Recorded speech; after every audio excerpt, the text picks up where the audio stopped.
All right, I think we're live here. So I think this is 4, which is great. It's awesome. I'm so excited to continue this and make it a daily practice, or almost a daily practice, and share with you my story and um, get into some fun stuff real quick. Getting a lot of things off my chest so that way we can create that foundation, that shared experience, and get into some deeper things that um, might require a trust in knowing that I'm grounded, or at least have a grounded perspective as I go about these things. So we've been documenting my journey, and it comes to water, right? So what we had, what I had discovered was that the three things that the current operating software that we had at our previous company, which was combining all these modalities of healing, which included body work, fascia work, chiropractic, aromatherapy, biochemical supplementation based off of certain specific diagnostic tests, uh, neuro and proprioceptive reprogramming, like specific movements to retrain the body, were all great. But looking at the deviations, those people who we couldn't help, and mind you, we helped 95% of our clients who came in, and these were clients who couldn't find a solution in Western medicine, so they came to us. And so these were the hardest of the hard, that Western medicine's model didn't work anyway, and we were helping them 19 out of 20. We were able to help them get out of pain, get realigned, get to that next level of where they wanted to go. And so what were these outliers, these 5%? What was that 1 in 20? Why did he or she not get better? Why were there issues with the protocols and the different ways we navigated their treatment and their journey? And the primary thing that they all had in common came down to three core components, which is hydration, digestion, and inflammation. And of course, we can address that in the body through taking substances. Number one being water, and then you can take different probiotics, prebiotics. You can work on gut health. You can change your diet. You can take supplements. You can take homeopathic drops, and that's great and all. But what were we missing? What was that one thing? That one thing that needed to be solved to not worry about the rest. The um, Occam's razor, which is typically the most simple answer and obvious answer is the right answer.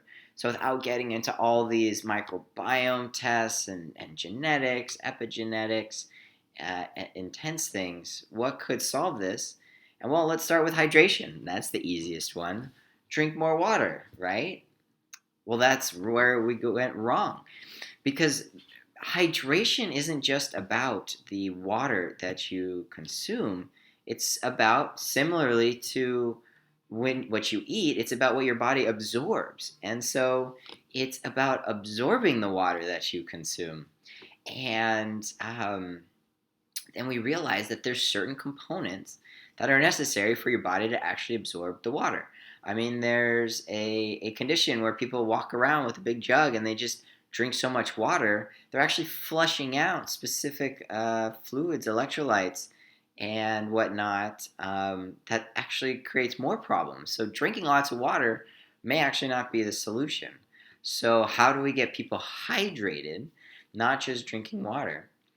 And then the other one was inflammation. For a lot of people, our environment, our food, the thoughts that run in ourselves, our interactions with others, and just our day to day creates a lot of inflammation in the body. And this is buildup of chronic pain, buildup of chronic bad relationships, buildup of bad daily habits, bad eating habits. It can all be bucketed under inflammation in the body. And of course, the body can't repair itself if it's fighting fire, which is kind of how I enjoy the analogy of what inflammation is. It's your body's internal fire going, I'm overloaded. And so you got to put out that fire before you can go into the library and study and do your inner work and improve and figure out what is actually the long-term strategy and solution to just constantly fighting fires. And what we found was that water, specific types of water, can actually help reduce inflammation. And in particular, there's a lot of elements to water that I'll get into, but something called hydrogen infused water, molecular hydrogen water, is incredible for inflammation.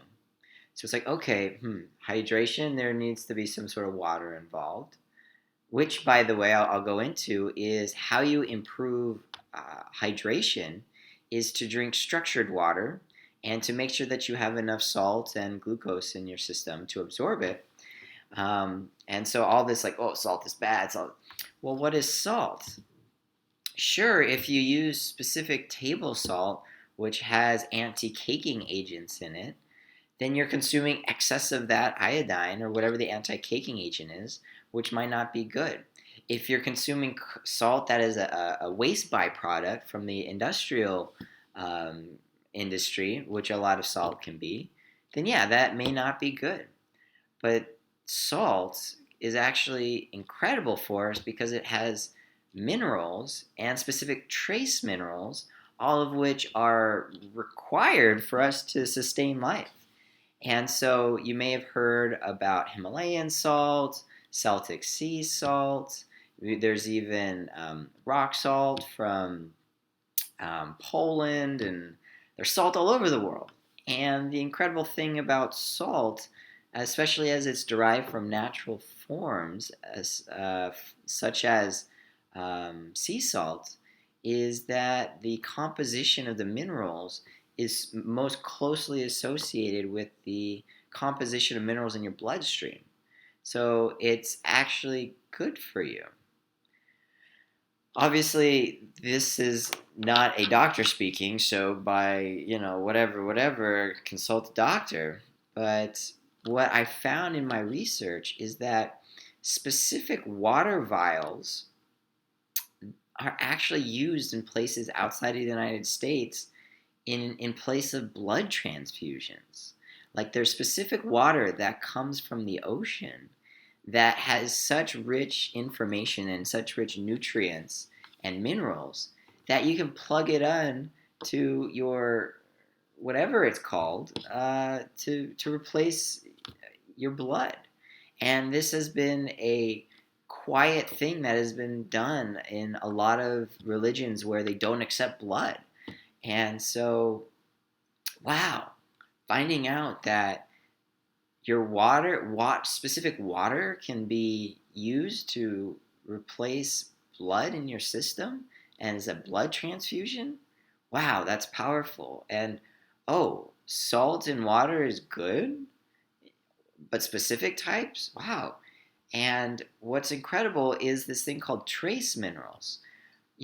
We have this thing in society where whatever gets monitored and measured gets improved, which is great.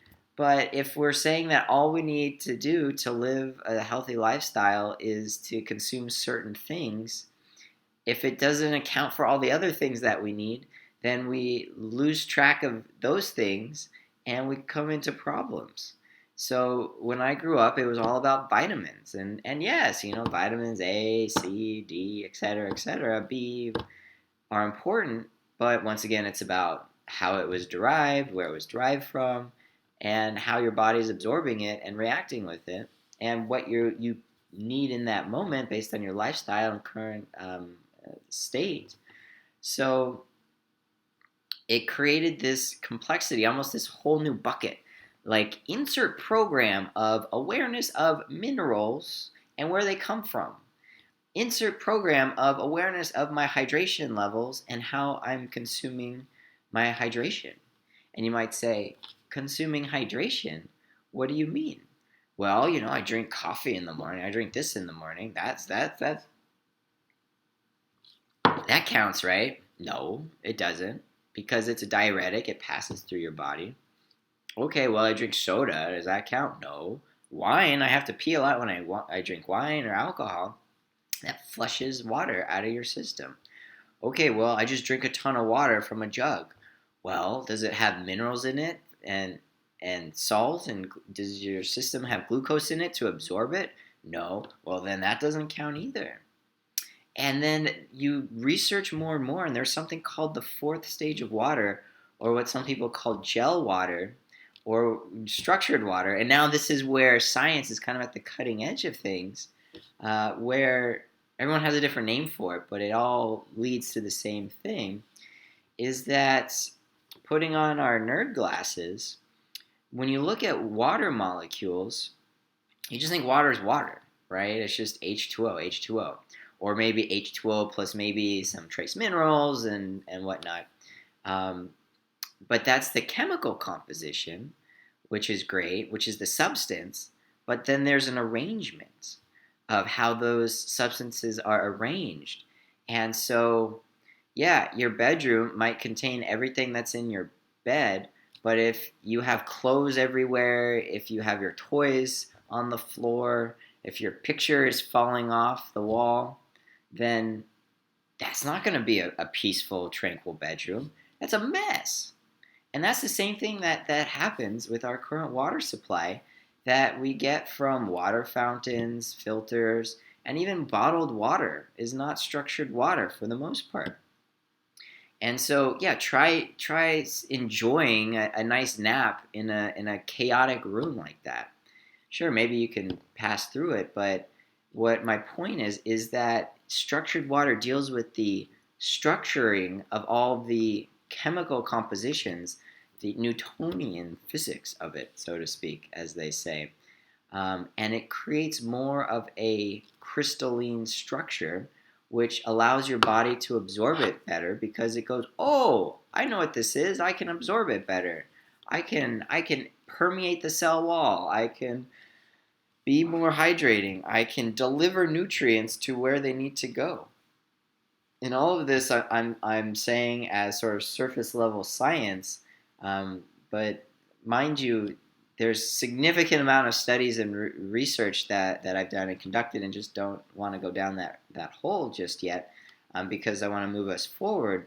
But there's something called structured water that deals with the actual physical structuring of water. And you're thinking, does that really matter? Well, let me ask you a question. Is there a difference between a diamond ring and a bunch of pencil dust or soot? Yes.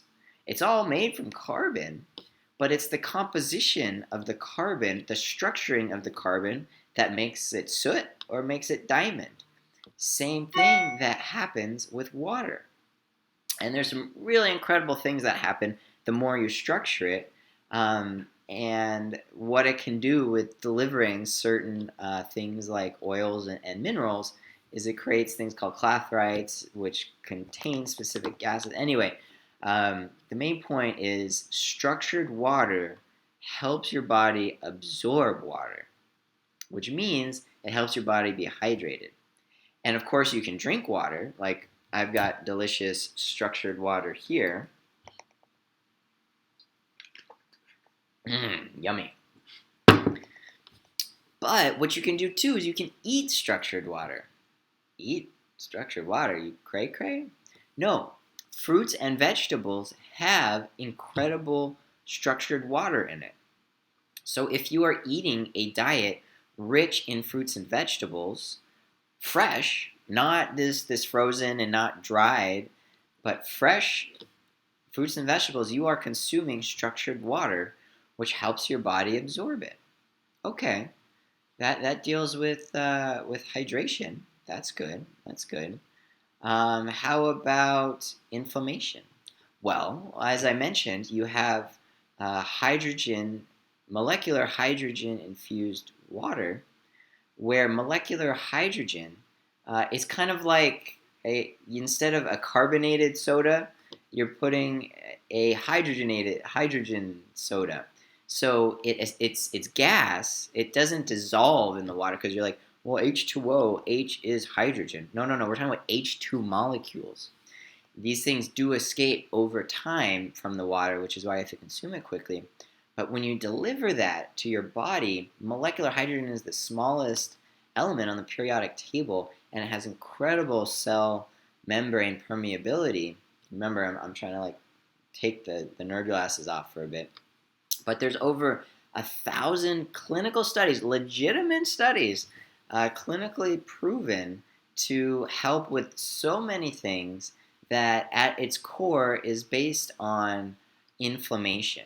And so you can look at various mechanisms and methods of testing it from both sort of your standard antioxidant ORP value to long-term clinical studies that come from Japan and in Russia and are starting to happen here and more prevalently in the United States.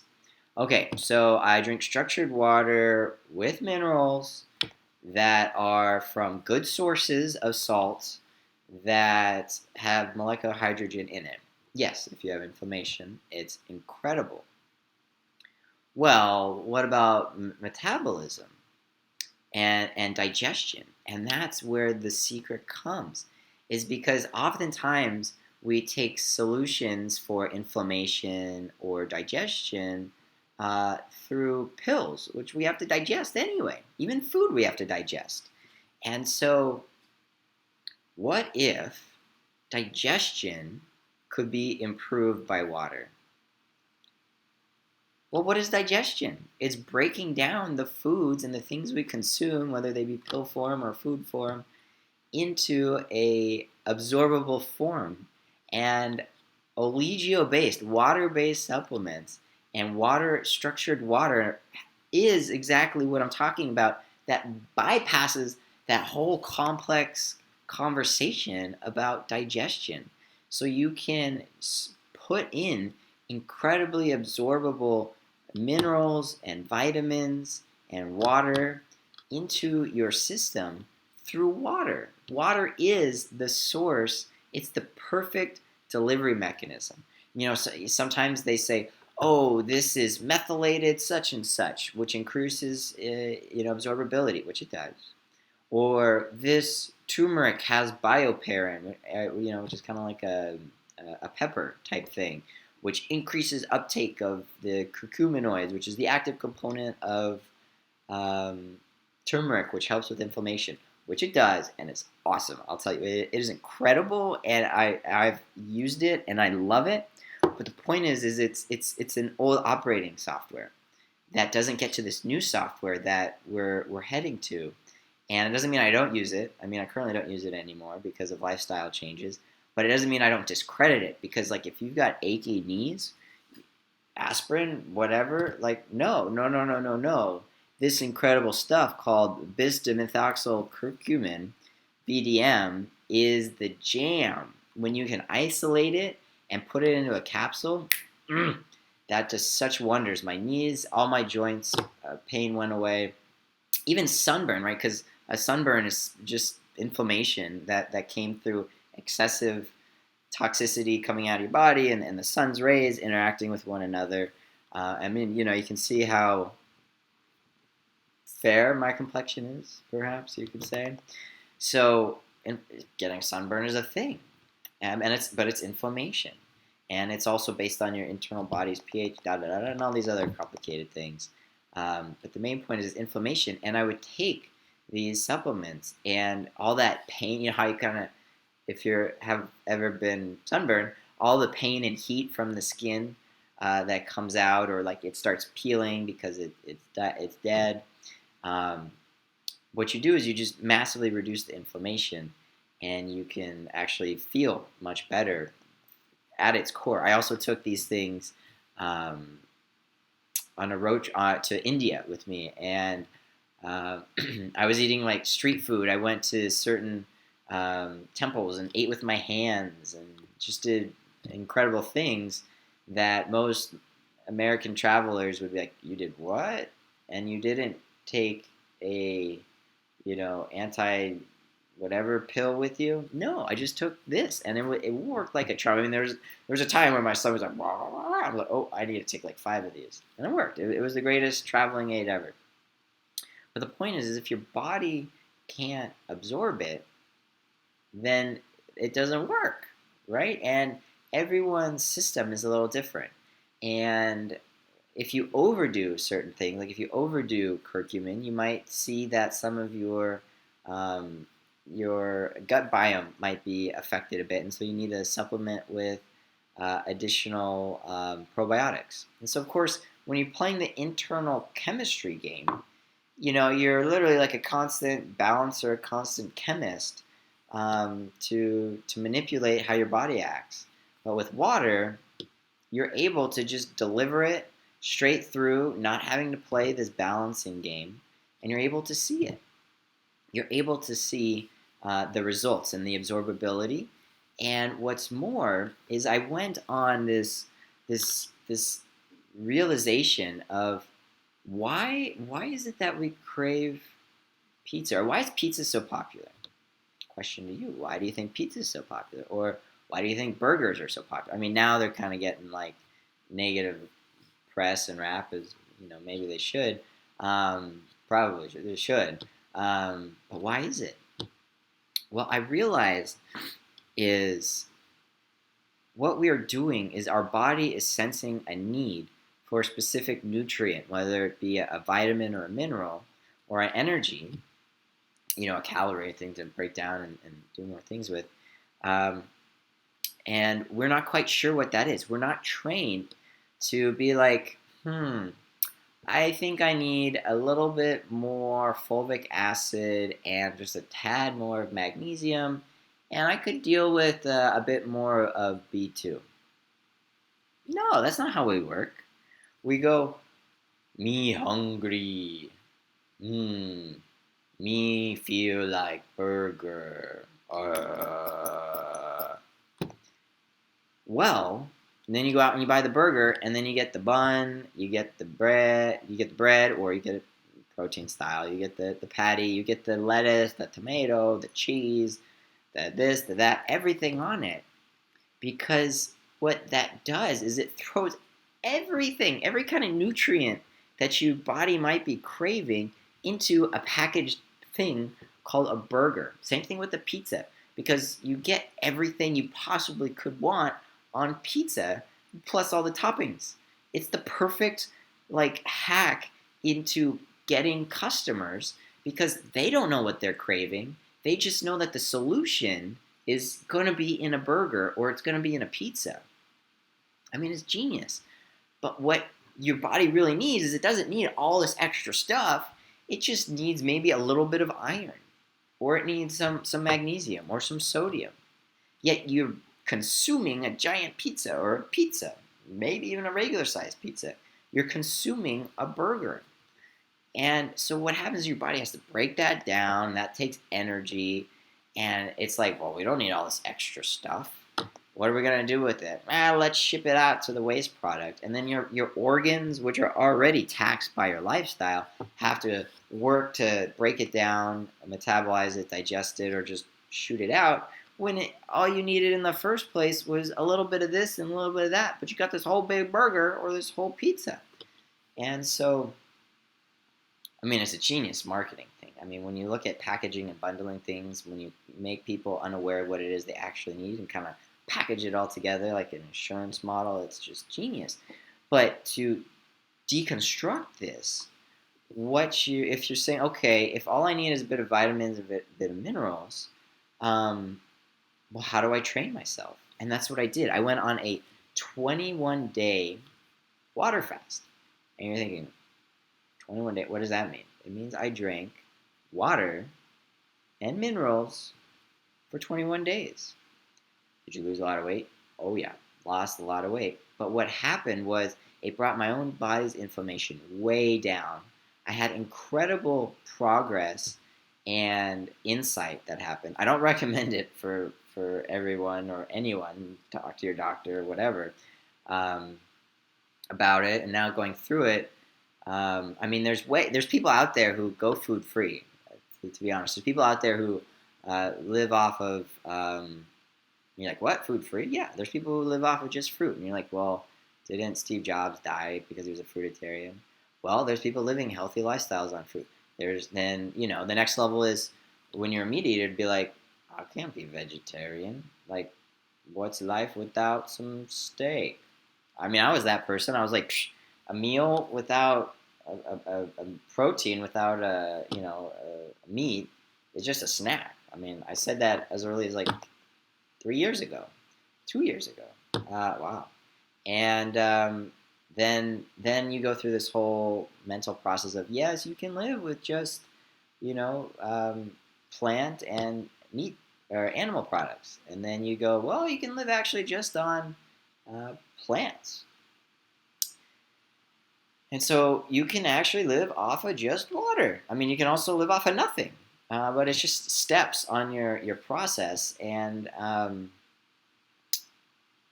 like I said, we're getting into some interesting stuff. But yes, this stuff is real. I've seen it and I've done it. And I've been with people. And the main point was the water fast. What I was doing was I was training my body with oligio-based, water-based minerals to understand what specific minerals tasted like. Like I would actually do like almost like a beer tasting of what did magnesium taste like, what did zinc taste like, what did iron taste like. So that way I trained my mind to recognize what things I was craving from a nutrient and mineral perspective, not just from an advertised go get a burger or go get this big plate and in it you have the minerals that you want, but from a very intentional perspective of what is it that my body is saying it needs. So then I could also do more work of like what in my lifestyle is saying I'm depleting myself of these and how can I balance that out. But training myself what mineral I need. And so I did that 21 days, water fasting with specific minerals. And then I find out that this is what cows do.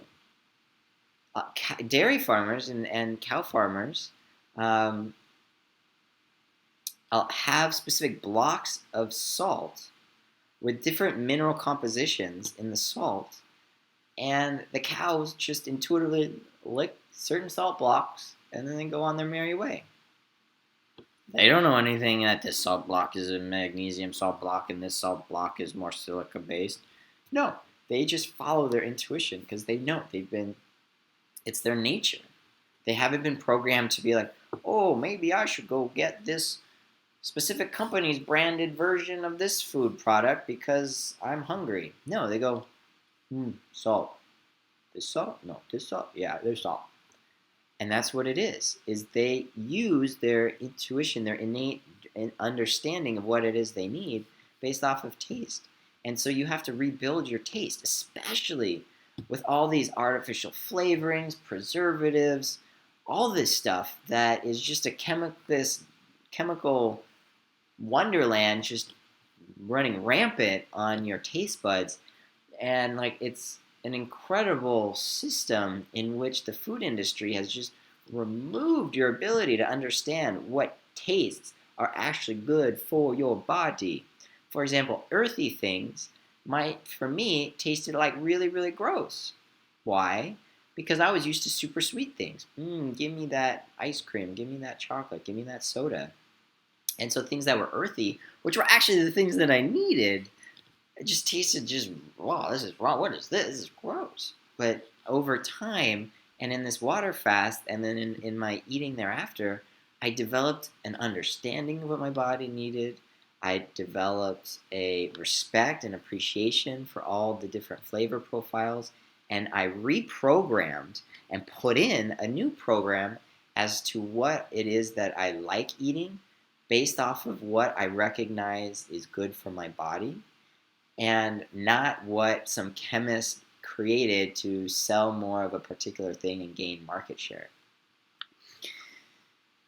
And so while I was doing this, of course, I was reprogramming my taste buds. I was getting in touch with what specific minerals I needed, and my body's inflammation dropped, my hydration went up, and my absorption of these minerals went through the roof, and my spiritual journey, self-reflection journey, etc., went through the roof as well, because well, the fires all went down, so now I can go into the library and study myself. um, and one final note on water is, uh, you have purity. So there's different things about water. So we talked about structuring and unstructured. We talked about the mineral composition in it and needing it to be not just, the ones we know about, like sodium and silica and things like that, and magnesium, but all the trace minerals which are prevalent in sea salt and Himalayan salt. And of course, now sea salts, we got to make sure we got microplastics in there, so that's kind of a headache. But anyway, so you've got the mineral composition in it, you've got the physical composition of it, and you also have the pH, right? You have there's all these talk about alkaline water versus acidic water. I'll tell you what, the pH of this is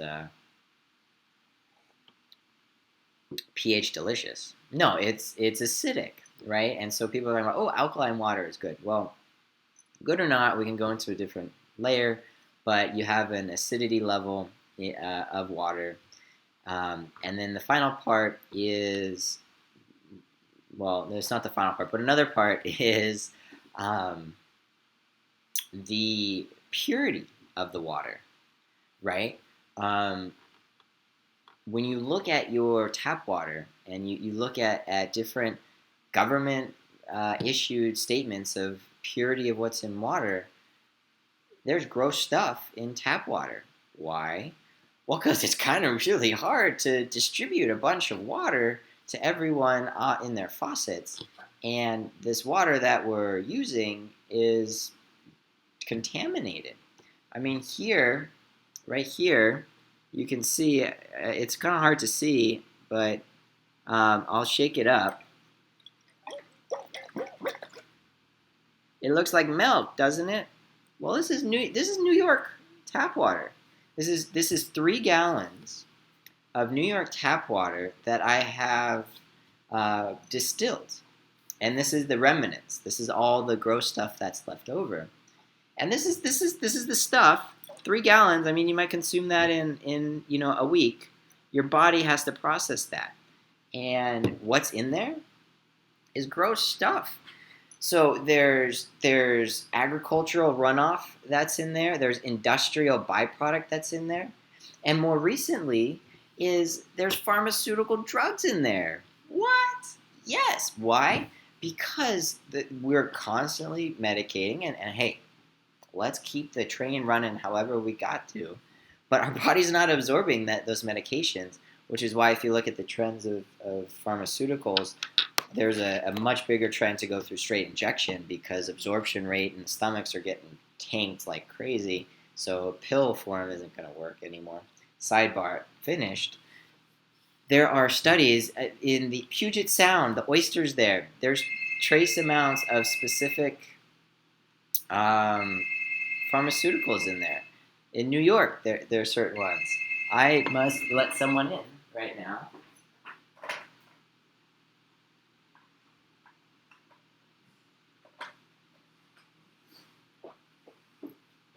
Yes. That was Misfits, by the way. Misfits is another awesome company that we can talk about that can support your journey here. So yeah, there's gross stuff in your water, and you can look at this stuff up. And not to mention is the pipes. Okay, so the things they're measuring, come from the filtering process. And municipal watering facilities, like, thank you, because otherwise we'd be really screwed. And thank you for allowing us to have fresh water come out of our faucet, because we know that is one of the major indicators and wastes of time and cycles of poverty as you study in certain regions if you don't have access to clean water. And like this in 3 gallons in some parts of the world would be like the cleanest water ever. So hats off to us. We're doing great. We just have more to go. And so it comes from these treatment facilities and it goes through pipes. And it's like, well, how old are those pipes? Out here in Brooklyn, they're redoing their pipes because they're all rusted, they're all old, and thank you, like tax-paying dollars to replace our pipes. Um, but that's entering into our water supply, and then you have your own apartment or house's intake of the water, which can add to the impurities. You have your own water heater, which can add to the impurities.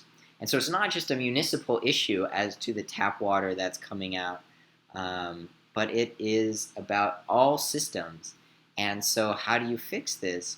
Is you take ownership at the end. You empower the end user as well as you help each tier along the way, which I'll go to in another time. But let's just take ownership. Okay, we know that what comes out of that sink is this stuff. Okay, I'm not going to see much result of changing the entire municipal water structure tomorrow or in a week. But yes, I'll work on that. But let's focus on what I can do now, and that's what I said is distillation. So a water distillation machine is a great first step, and I started to distill water. And distilled water, actually, the bond angle of the water is different, and the structuring of it is different. And it actually is so empty that it is asking for information. So it actually pulls information from whatever it drinks or whatever it touches. And that's good and bad. So for detox, distillation is really great, but it also is pulling good minerals and substances in your body. So it's important to put that back. But distillation is great. In fact, there's an incredible company I love called Mitte, M-I-T-T-E, out in Germany, that is creating a tabletop water distillation machine. That, of course, the number one challenge of that is the energy cost, and they've got some really cool process of low energy use and remineralization of the water. The two things that they're missing are structuring it, and then the energetic component of water. But at this point, I'm going to leave it for another topic, the fifth and most fun part of water and my water journey, which is the fun part of the energetic aspect of water. And we'll conclude and summarize with saying water can solve your hydration issues, inflammation issues, and digestion issues. Water and specific minerals can help reprogram your taste buds. It can help you understand what is actually healthy and good for you, and it can bypass a lot of this nonsense that is in the current supplements nutraceutical space. But those are good, those are fun and awesome, and I love them. But to get to that next level, start playing with your water, and of course support all water developments and processes. Know that it's a system-wide thing. Know that your water that comes from your tap, regardless of how quote-unquote clean it is, has incredible issues with it, including agricultural runoff. It has industrial waste. It has pharmaceutical things in it, and just a bunch of other really gross things, let alone the issue of fracking and whatnot. And you can consume water by eating it through structured water, through eating fresh fruits and vegetables. You can get water structuring devices, and the best thing you can do for yourself is to take control of what you can control, which is your environment, and then move on to bigger orders of organization. You can order really nice purified water delivered. You can get machines and devices, and we can get into that in a future level. But really what I hope to leave you on is to really think about your water, the structure of it, the pH of it, which we didn't get into that much, but the pH of it, the purity of it, and the mineral composition of it, including trace minerals. Obviously, the next thing is the time frame in which you consume water. Do you just chug it all at once? Do you drink it in phases? Do you drink it during meals? Do you drink it after meals? Do you drink it consistently? Are you still drinking coffee and then consuming water, which you just pee it out. It's kind of like drinking water when you drink alcohol. Yeah, it's good, but you're just excreting it. It's about absorbability. And one final note to leave on is the reason why water is such a great solution for your minerals is traditionally we would consume our minerals through our food. And what's happened is this ecosystem of abundance has actually become a much more closed uh, ecosystem in which we would grow crops. Some of that crop, or most of that crop, would go to feed animals, which we would eat, or people would eat, and then we would take their manure and use that for their poop, and we would use that to grow crops. But then what happens is the soil abundance and the nutrient profile of the soil is closed loops in which, of course, the cow or chicken or livestock is going to absorb whatever they need for their sustenance. So it's pulling out incredible trace minerals, it's pulling out great minerals, and then pooping out what's left over. And then that what's left over is going to grow the crops and try to refertilize the ground with these minerals, but they've already been depleted by the livestock. So the crops are getting less and less of these mineral density, mineral diversity, and then those crops grow and are fed to the livestock, which then extract more of the beneficial minerals. And so now you just have this closed system of basically all the food that we have been historically consuming has been very, very mineral and nutrient poor. Um, and of course, the livestock, which is why some of the consideration of livestock is this, grass fed or is this free range? All of that, you know, I don't want to get into that because I'm not really for animal food, like growing livestock. Like I understand why people do it and why it's there and the prevalence of it, but the main point is that our food system, which we made, okay, was that like a Donald Trump thing? We made and supported, just systematically depleted minerals from our vegetables and our fruits and our food. And so we need to put it back in. And that's where water is really incredible. Whether you're a meat eater, not a meat eater, you're still being deprived of your nutrients. Um, and so that is where water can solve it. And the structuring of water with minerals helps increase absorption rate of those minerals in the first place. So if you have digestion issues, it's great. When you are hydrated, you have incredible energy. There's so many things that are misdiagnosed as illnesses that are just simply chronic dehydration. And there's great studies and papers out there demonstrating that. And so hydration is key, nutrient consumption is key, low inflammation is key. And so we can take ownership and empower ourselves to take a first step with water. And that's what I did through my exploration. And so tomorrow I will cover the incredible fifth aspect of water, which is the energetic signatures that can be encoded in water. Dun, dun, dun! Yes. Thank you. And don't forget to like, follow, and click subscribe so you can get these things and notified, because there's a lot of people out there talking and distractions. And if you find what I say valuable, if you have questions, please reach out. I love sharing it, and it's just getting fun, just hitting the tip of the iceberg. Thank you. Bye.